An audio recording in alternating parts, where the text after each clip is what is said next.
Hi, I'm Neerja Singh.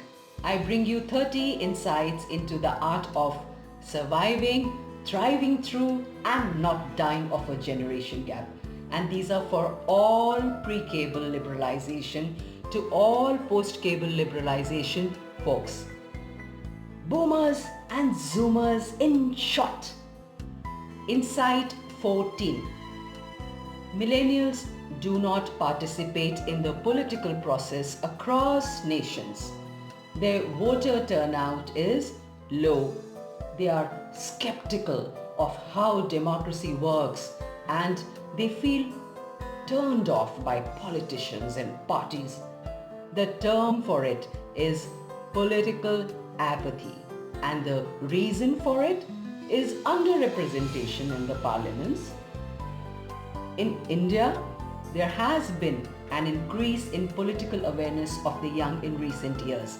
They are engaging with political issues through the social media and online forums.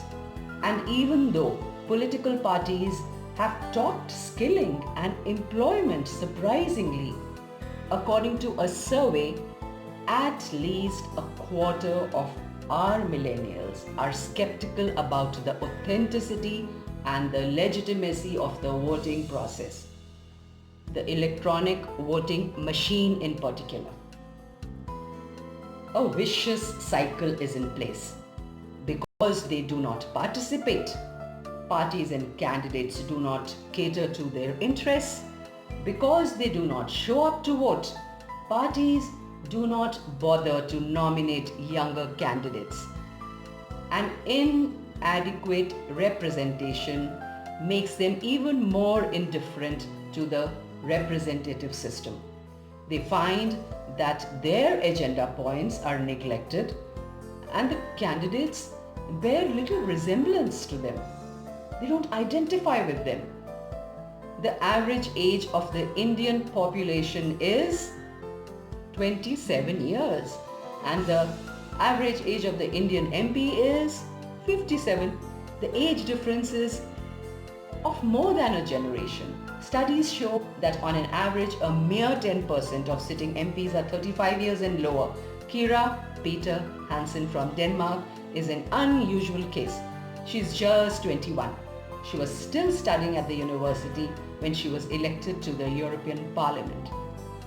She's the youngest person ever to sit as an MP, and her number one aim in office is to push for more action on climate change. This Green MP said it would be hard traveling by plane to her new place of work while still trying to protect the climate. Politics is really hard. You can only do small steps and await a bigger change. But if you have the responsibility to change things, you have to do it, she said. Ever heard that language before from a pre-cable or a post-cable politician? A petition is doing the rounds for reserving 30% of seats for our young in the parliament. A rare piece of literature on age representation in the political sphere describes our young citizens as an excluded majority. Although the age group 18 to 35 is 3 times more globally present than the age group 60 and above, it is the seniors that are 2, 3, 4, even 5 times more represented. Now, how do you explain the dominant presence of the elderly in legislatures? Do they possess a natural superiority of talent? Yes, Plato had argued more than 2000 years ago that philosophical maturity of leaders does not happen until the age of 50. But does this hold in the 21st century when it is the young who've been pushing education, globalization, and the digitalization of the world?